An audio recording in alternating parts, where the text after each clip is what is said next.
Hello, everybody, and welcome to today's episode of Your Favorite Villain. I'm your host, Rytis Valiunas, and I'm really happy today to have a fellow villain actress in the house today. So I give to you my friends Leana Guzman. Hey, how's it going, Leana?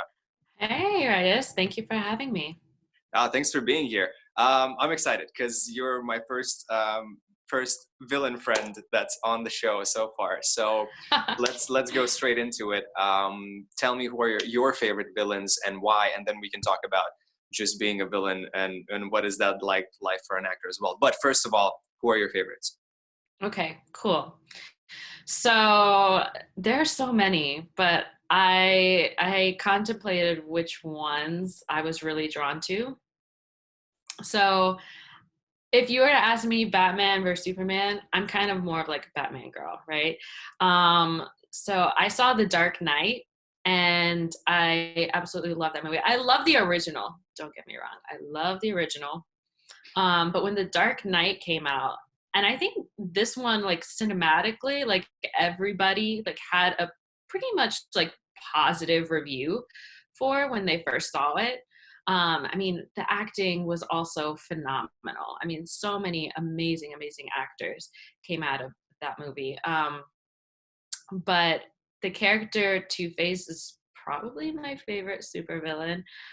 One, because like he was never really a villain to start with.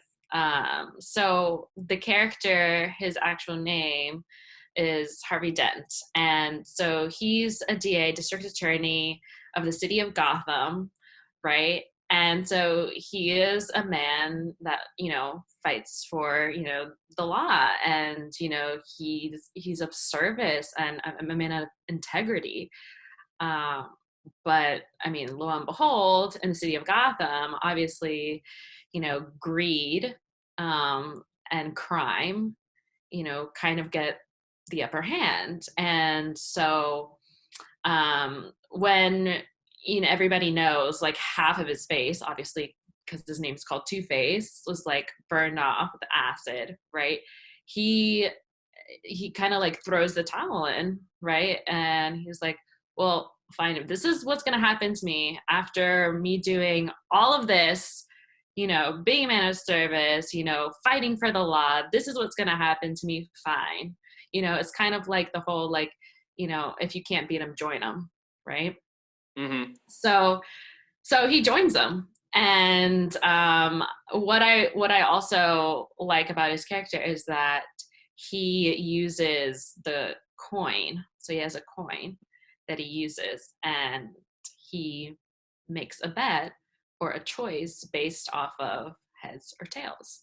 So, and it's funny because like life is, we make choices, right? But you always have a choice, but this is almost life or death. So a coin toss can make or break you. And it's just so interesting because it's like psychological.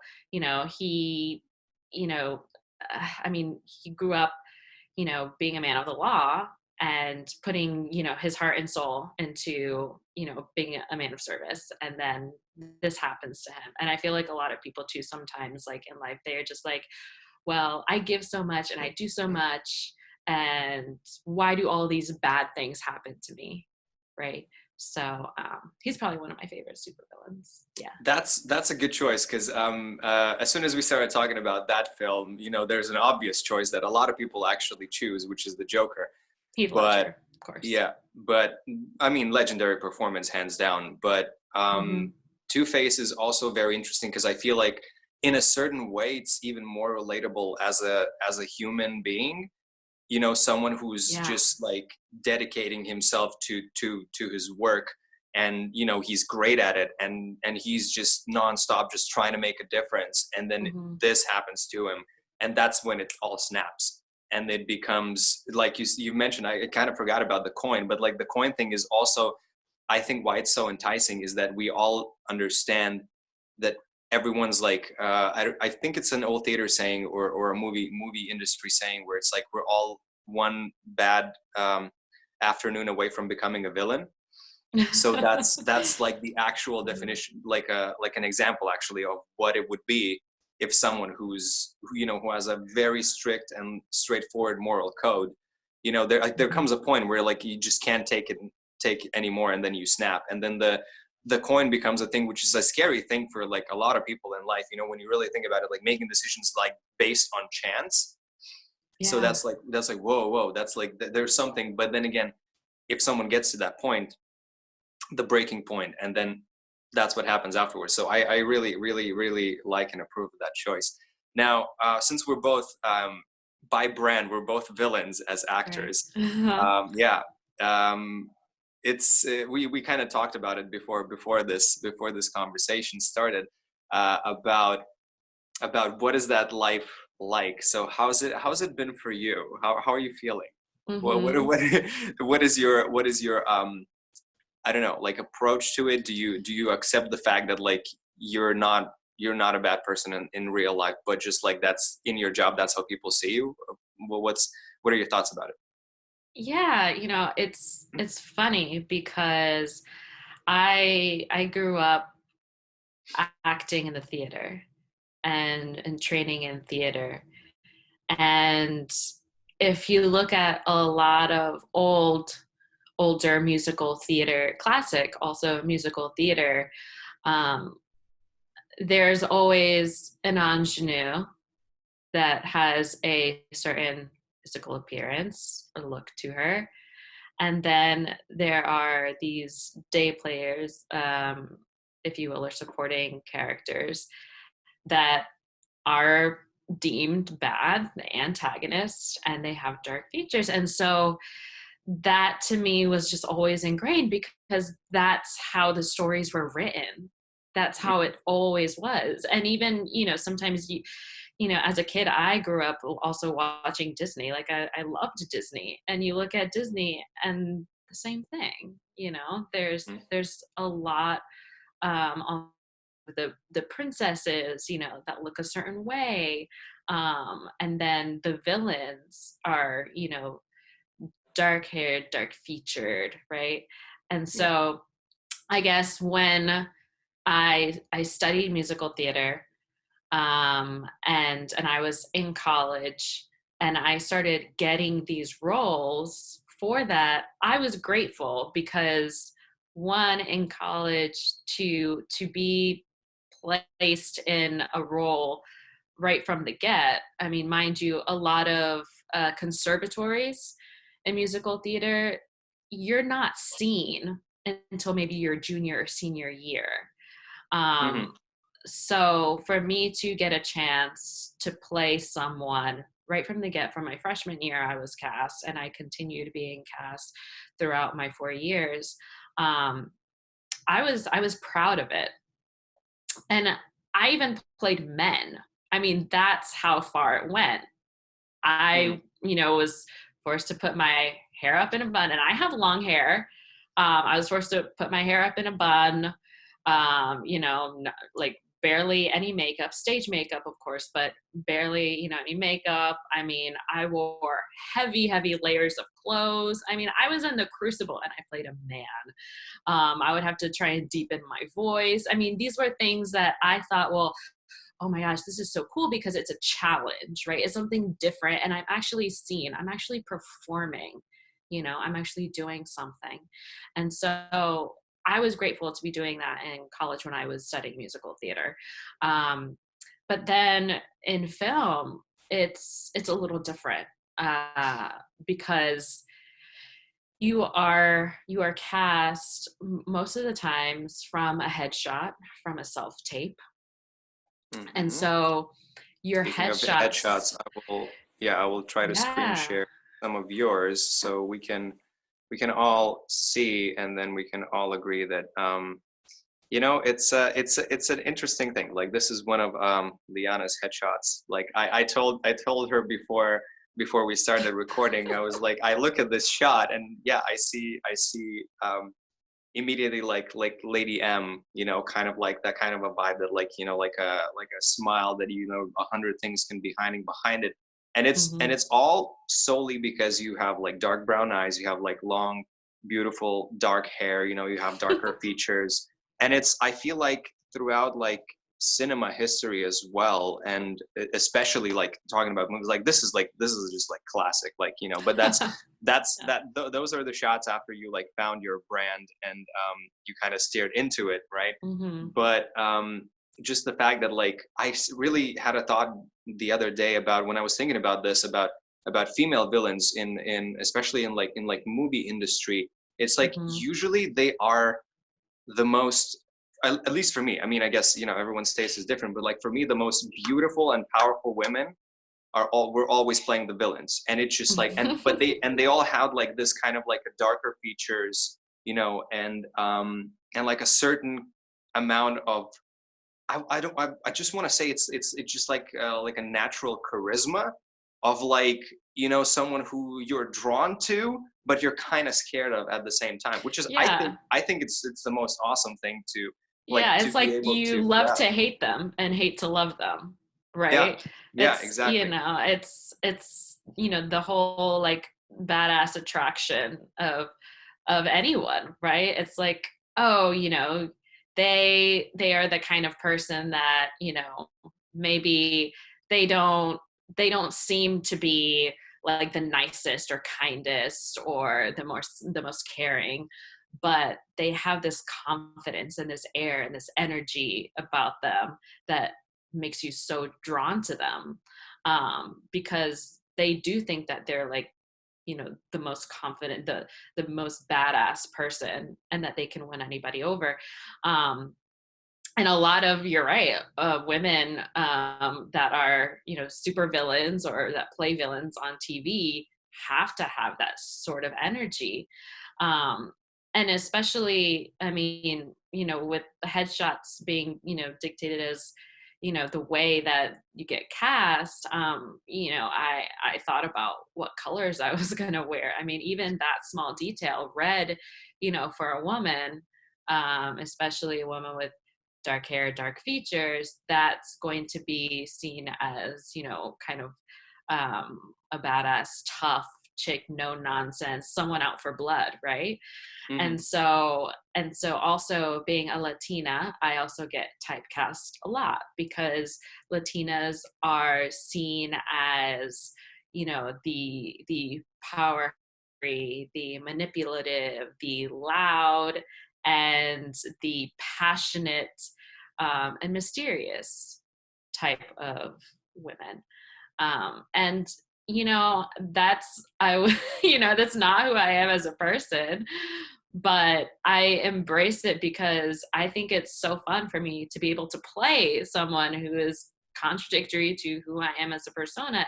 And though even in that sense, with acting, I definitely try to bring out that side of myself, because if I can't, then I am not actually that person when I play them. It's gonna look, um it's not gonna look natural. It's not gonna come out honest.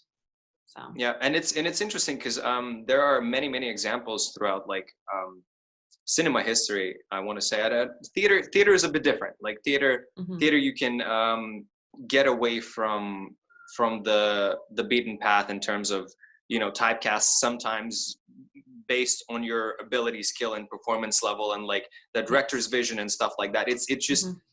somehow theater is it's easier for people who are in the theater in the seats to see the character a certain way than it is in film, because film you only get like, you don't get the live performance, you get something that's recorded. I think that might be the difference. But there are so many examples of actors who play leads and heroes, and then actors who play villains, and you're like, you look at their performances and you're like, oh my god, that's so like, you cannot not be something and play it that well. But in reality, like the reversal would be true. Like the actor who plays the villain is actually like a super nice man, and the hero who plays who a guy who plays the hero is actually a self-absorbed douche, you know. Like, I don't want to say that Right. that's like a, like that's a, I don't want to make it like a blanket statement, but I'm like, there are examples of that. And I feel like as actor, I totally agree, like playing something that's completely opposite from who I am in real life gives me such like joy and like freedom to explore things And what I always found as well about playing a villain is the fact that you have freedom. Like a hero has a certain Mhm. moral frame that he has to go by with, and has a lot of restrictions in terms of like, their actions and their choices. You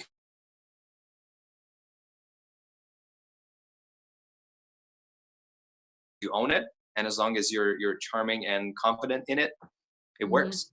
You know. Yeah. You Do, always have to own it.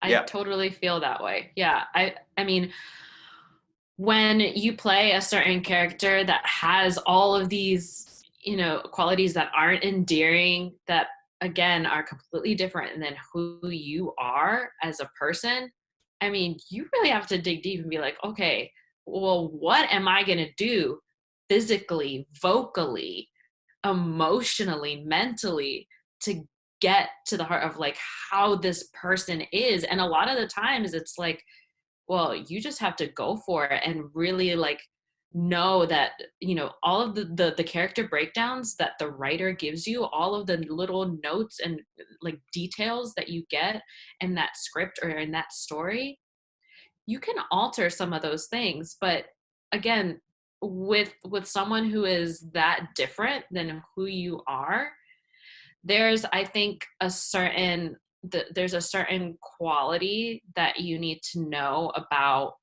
how to be seen on film versus in theater. Because like you said, in theater there's experimental theater, there's theater that a director can create, that is going to be maybe more a modern day story, maybe if it's an older story, or contrast vice versa, if it's an older, if it's a more modern story, taking it back. I mean, you look at people that do Shakespeare plays, and everybody does a Shakespeare play different, right? But the villain can sometimes be altered because of the quality of the way he dresses, the quality of his voice, the quality of his emotions, his integrity.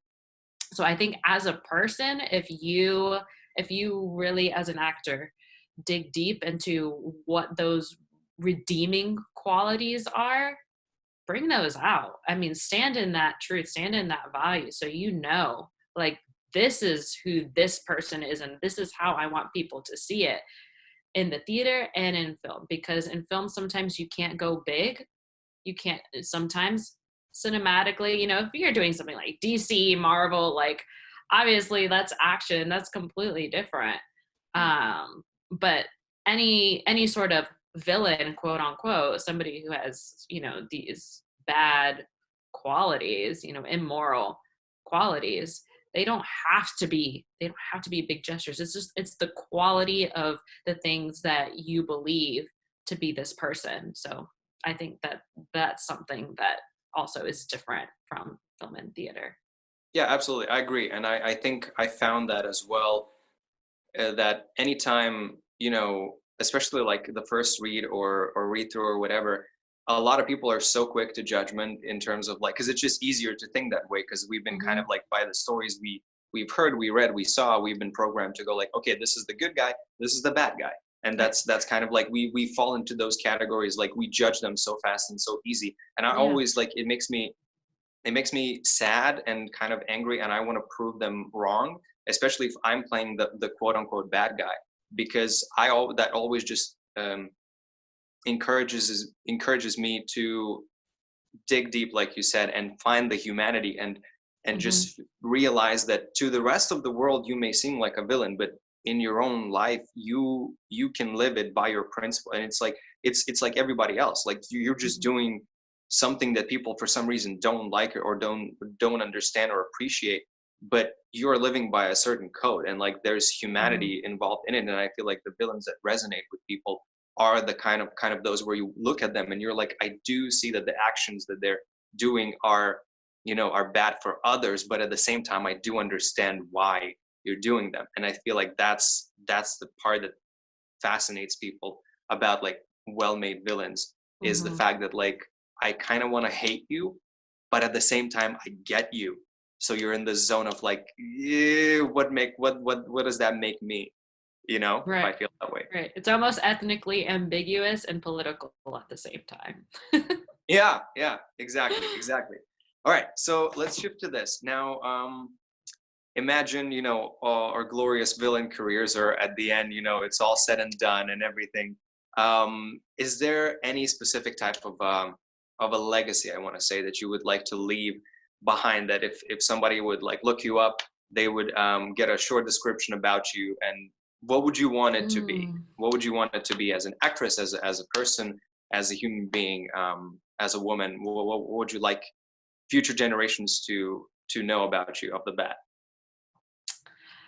Wow, heavily loaded. But I would probably say that I would definitely want someone to see that I led my life with integrity and compassion. Um, Integrity is something that I think as a child, even, I mean, up until like maybe college or something, that I didn't really have. I mean, I was just going through the motions of um, going to school, getting good grades, to get into a better school, college, to then graduate and go to a 9 to 5 job and go the traditional route. Um, and so I would do those things because I thought that's what I had to do. I thought that was um, also ethically right.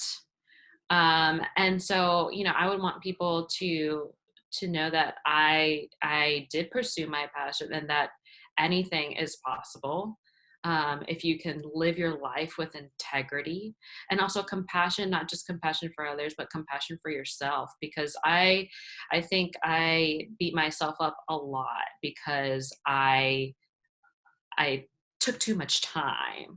I ate up that time doing things that didn't internally make me happy at that point. And so, going into the corporate world and doing something that you're not passionate about, that you didn't want to pursue to begin with, it can eat away at you, right? And so having compassion with yourself, it's okay that you took a few steps back, but just know that whatever trajectory your life and path went on, like, there is no linear path. There's no one way to do something. And if you can have compassion with yourself and say, you know what, I'm going to have integrity, I'm going to do this now because this is what I'm passionate about. I know what my life's purpose is. I know what I want to do. I'm not going to let anybody stand in my way and tell me what not to do, who I am, what I should say, what I should wear, what I should be. If you can live with that sort of mindset, I think that's what I would want people to know, is that I live my life with compassion and integrity. Right on, right on. Absolutely. That's yeah, nothing to be added there. Now, shifting from all of this seriousness to something a little bit lighter. Here's a photo of Leana when she was younger. Yeah, I love this photo so much. It's so cute. Is there like a story to go with it? What is this? What is happening that's making you so happy in this photo? So this picture was taken of me before I moved to the South. So I was born in New York City. Mhm. Um, my parents were raising me in New York City. My mother was an immigrant, and she would do whatever she could, literally, like she was a maid, she was a server, she would do anything to dress me up in the cutest clothes, to always have me like looking beautiful when I would come out with her. Like, I mean, I remember her telling me stories of like neighbors and people that would come up to her when we would like go strolling to the park, or go out, and people would like compliment us, my mom and me, as a kid, and I would always like smile and look pretty and like curtsy and stuff in my little dresses and everything. And also I think it's just I was a shy kid, but I also, like, I loved being girly. I loved looking cute. And that's how I learned to play. That's how I learned to act is by, wearing a certain thing, by interacting with people that would like say those like really positive things to me. I would like turn those things into like a play in my room, and I would play dress up with my dolls and all those things. Like, so I think that's just a story of like, I mean, my childhood and how happy I was. And I mean, I think as a child, when you can remember childhood memories like that, um, it brings out the best in you, because I think, once we get into adulthood, we really forget about those things. Yeah, absolutely. And I think I just now realized something, that path to villainy kind of leads through childhood, and because I have a similar story. Like, I always remember that my mom always made sure that whatever age I was, because I started singing in a boy choir since I was 5, so we had like, like Mm. nice uniforms and whatever. But Yeah, like yeah, yeah. yeah, but it was always I always had like a nice pair of shoes. I always had like a nice suit with me, because my mom always told me that like that's important. It's important to have something that makes you feel and look good, and like always Hmm. have it with you. So I feel like that kind of like, even as a kid, like that feeling that it gives you of like kind of like feeling good, looking good, wearing something, or Hmm. like doing something that makes you kind of like, like look at yourself of like, oh, this is I'm doing all right now, kind of Yeah. helps with, in the future, helps with kind of like holding yourself in a certain way, which I feel it's a big part of like being a villain on screen or on stage, is the fact that you control the space and time, and like hold Hmm. yourself in a certain manner, because those who are striving for power always look weaker than those who just have it. Yeah. So I Yeah. feel I like love that. that's that. I just realized that there is maybe some sort of a parallel in there. I love um that. You are a choir boy. I was a choir girl. Since I was like, I mean, 5. I mean, I remember like being choir. They always had us in the most hideous dresses, but I remember we all tried to look our best, because we all like looked uniform and all put together. And then afterwards, we would like all take pictures, with parents, with our friends, and everything. Yeah, and so like, yeah, that's a good memory to have. yeah, yeah, yeah, I knew that there was a reason why we're connected. um So let's shift to this. Now, is there something that you in your life quote or say all the time, that people, if I asked, like, I'm like, Mm. hey, what's the thing Liana says all the time? Everyone would be like, oh, it's this. Well, what would that be? Do you have anything like that? I have 2. Hmm. Um, I would say, and this is kind of like riffing off of what you just mentioned, but control what you can control. Like, don't try to fight it.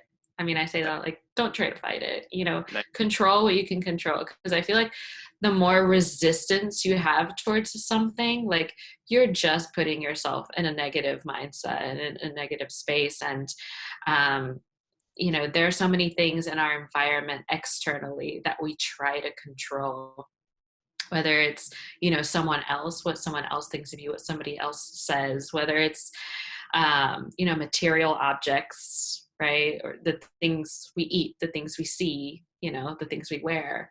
We try to control so much externally. But I think, and especially now, at this point in time where we are, control what you can control, because the rest, it'll just stress you out. So don't try and fight it. Yeah, absolutely. That's good. Now, this question, and now again, I'm realizing a lot of things today, and one of them I'm realizing, I think, is the fact that I always ask my guests this question as like something that lighthearted that we can talk about, which is Hmm. about the pickup lines and stuff. But I think Oh, my why am I doing this? My goal is to kind of like show people that like they're just not, like, you don't need them, like nobody needs them. Nobody should need them. Just go on, and if you fancy somebody, go on and talk to them, make a human connection.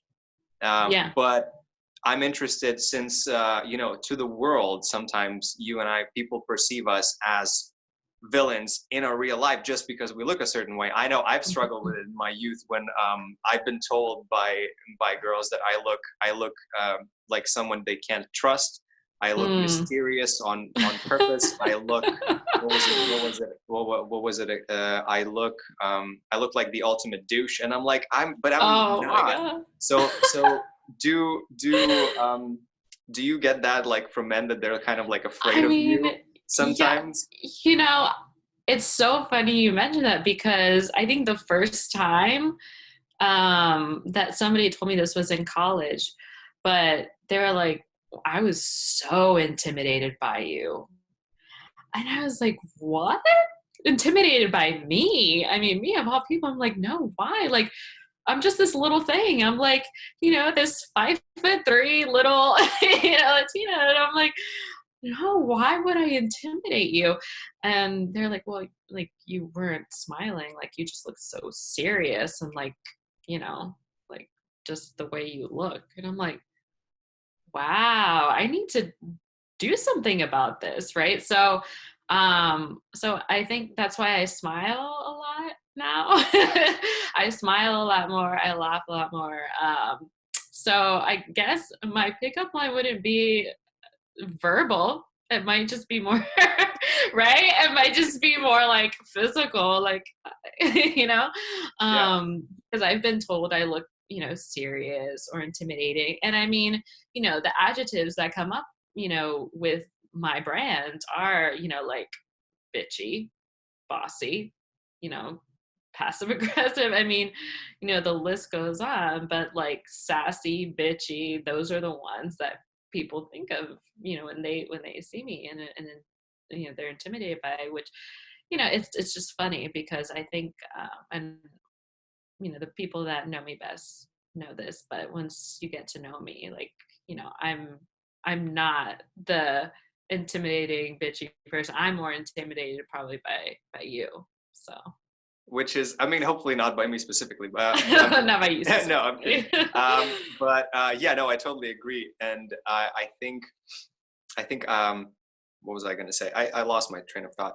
Um, no, I was going to say that as a person, again, you mentioned that you were a shy kid. I was a shy kid as well, Mhm. and I just always found, like, everything, like world around me, and especially people, fascinated me, and I always wanted to connect, and I did. But like, I like to observe the humanity that's around me as well. So Mhm.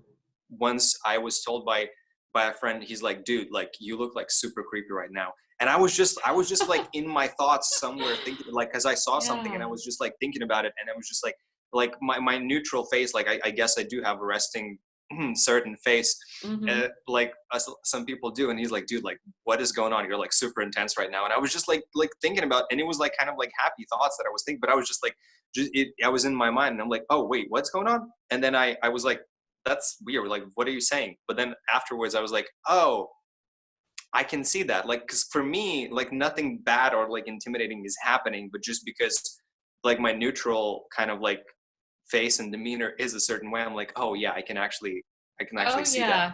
Oh yeah. I mean, when I have my moments, oh, I mean, my face says it all. I think sometimes as actors, like people are, oh, you can fake it. Like you can, like, no, that was acting. You were just, I'm like, you know what? A lot of the times I do wear my heart on my sleeve, and a lot of times I do show my emotions, and that I guess that could be one of my fatal flaws. But yeah, I definitely have my moments where it's like RBF all over, like that resting, you know what? Oh yeah, I get it. Yeah, Do totally. you get do you get because I've gotten in my life as well a lot of times of, like, when I'm telling the truth and I'm being honest, people think of, like, is he lying? And when I'm completely like talking nonsense, and I know that I'm talking nonsense, people are like, are you serious? Do you ever get that? Because that happens to me all the time. Oh my gosh, it really does. I think also it doesn't help that I can be very sarcastic. Yeah, and I just, because I love witty banter like that, like that's just kind of my sense of humor. Like I love sarcasm in a way. So yeah, people are sometimes like, did you really mean that, or are you just faking it? And I'll be like, yeah, I did. Yeah. Maybe Yeah. not. I know. It's a mystery. So let's go to space for a little bit. Let's go to Mars real quick. And Ooh, I okay. always ask my guests three things, physical things you're bringing to Mars when you're going to live on Mars forever. What are you bringing? Forever. Oh, okay. This is a good one. I don't think I thought about this thoroughly, but Just off the bat. It doesn't have to be okay, like, you can okay, change your answers later. um, okay. I would bring my bed because I love my sleep, and I am one of those people. I'm sorry, I don't know about you. I would really envy you if you are. But if you can fall asleep on a plane, on a train, in a car, power to you, man. I wish I could. I cannot sleep sitting up to save my life. I wish I could, but I need to be lying down and comfortable. And sleep is one of the most important things to me. And it should be, very important to you, I think. So definitely would bring my bed. Um, Probably an endless supply of Wi-Fi connection to the internet, if that is at all possible. If I could bring my cell phone with me, and an endless amount of Wi-Fi to keep me sane and entertained. I do like doing my social detoxes every once in a while, but I mean, now everybody's on their phone, especially with what's going on these days, and it's a way of staying connected. So if I can stay connected to my family, to my friends, with my cell phone and endless amount of Wi-Fi internet connection, I'm gonna do it. And then lastly, um, uh, I mean, basic needs like food and water. Is that like, can I bring No, food? I was Is a thinking that physical thing? all of that, yeah, like all of that's provided for you. Like the basic needs All are of that provided is, for. all is that, Yeah. okay. So, Something that's just for anything you. else? Anything, Something that's just for you. Yeah. something just for me. Um, you know what? I would probably bring my journal. Yeah, Yeah. yeah. Um, Also to keep me sane, but because I just also think it's important to write down, the things that you want, the things that you aspire to. Um, Gratitude journaling in the morning is important. So yeah, I would bring my journal. Absolutely. Absolutely. I would probably bring one too, because that's just like if you I don't know, this innate need to tell stories, like if you can't write them down, like Hmm. how are you gonna remember all of them? Let's shift to this. Let's shift to a different planet that's called social media. And Oh, okay. yeah, yeah. So about social media, there's this thing called Instagram that we some of us may not or not know about it. Most of us may or do, but Yeah. yeah, there's this thing that they have is called hashtags. Now, if you were not a Mhm. human being but you were a hashtag on Instagram, what would you be? If I was a hashtag, uh, um, stay woke, man. Like, like stay woke. I mean, not just with things going on in the social media world. No, I'm talking about like stay woke in life, like news, politics. I would love to be a philanthropist, but I think it's just so important for you to learn about what's going on in the world. Global news is important, not to like of course not to overconsume yourself with it and drive yourself crazy with it, but yeah, stay woke, stay alert, be aware of what's going on. All right, I love that. Hashtag stay woke. So you heard it here, my friends. Let's get that trending and make sure to tag Leana to this as well. So hashtag stay woke. Yeah. And now, to kind of go towards the end of our conversation, unfortunately. There's a project that you are going to do, provided all goes well in the fall, did you say? Yes, yes. Once, all of this, the coronavirus ceases to remain, knock on wood, we will be in pre-production for a TV pilot called The Secret Lives of Halsey Lane. And it is my first series regular role. I'm very, very happy to be part of this production that's going to be filming in the Hamptons in New York. What a place to film. I And I'm know, gonna right? quickly screen share. So this is the production's Instagram page. It's called Stream Hamptons. So go check it out. Go follow it. Make sure you're staying up to date once it comes out.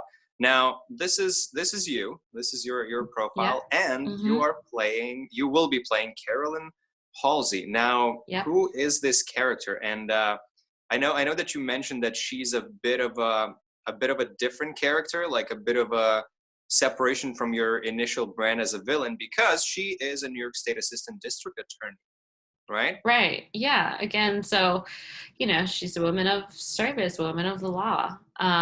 So, she does have to follow this moral compass. And though, she works in a small town and she knows everybody, everybody's a local and everybody loves her and everything. Something goes really wrong and her partner is killed. But there's word that goes around that she may have had a hand in that. So no spoilers though. So, no spoilers. No spoilers yet. No spoilers yet. So this will be coming out hopefully, again, provided the timing, Amazon Prime, May of 2021. So we are trying to get distribution towards Amazon Prime. That is the goal. And I think we'll also be doing Facebook Watch. That's become a thing. Didn't know that, Facebook was, gaining popularity with streaming, but that is the thing. Facebook Watch. And, we'll also be doing some live Q&As and talkbacks and things like that on Facebook. So watch out for our Facebook page. But yeah, this is going to be, one season of 12 episodes. In the Hamptons. It's got a really great storyline because I'm playing an assistant DA, but there's all this hush hush, and there's crime, there's drama, Italian mobsters. So if you like that sort of thing, then definitely keep up with us. Check us out because we'll be coming to you spring of 2021. All right, awesome. So, as always, to end this entire experience, first of all, thank you so much for joining me here today. It was a genuine pleasure to talk to a fellow villain. Makes my heart happy. And now we're gonna do our usual silent disco style jam to one of Leana's favorite. I don't know, favorite guilty pleasure. I don't know what you call it. Guilty pleasure me back. It's a song that also took, as soon as I knew what the song was, it took me back as well.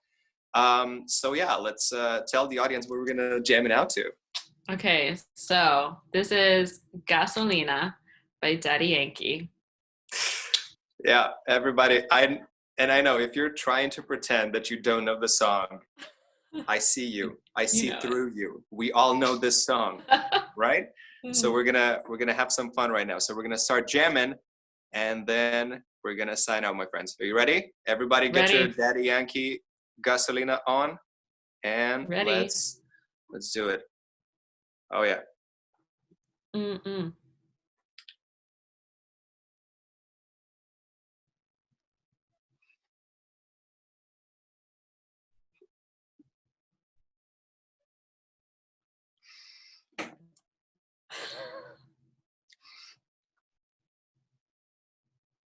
Oh yeah, love it. Classic gems. All right, my friends, that was today's episode of Your Favorite Villain. I'm your host, Rytis Valiunas. Thank you for my guest, Leana Guzman, streaming from Atlanta, Georgia. Yeah, thank you for being here, and I will see you guys in the next one. Peace.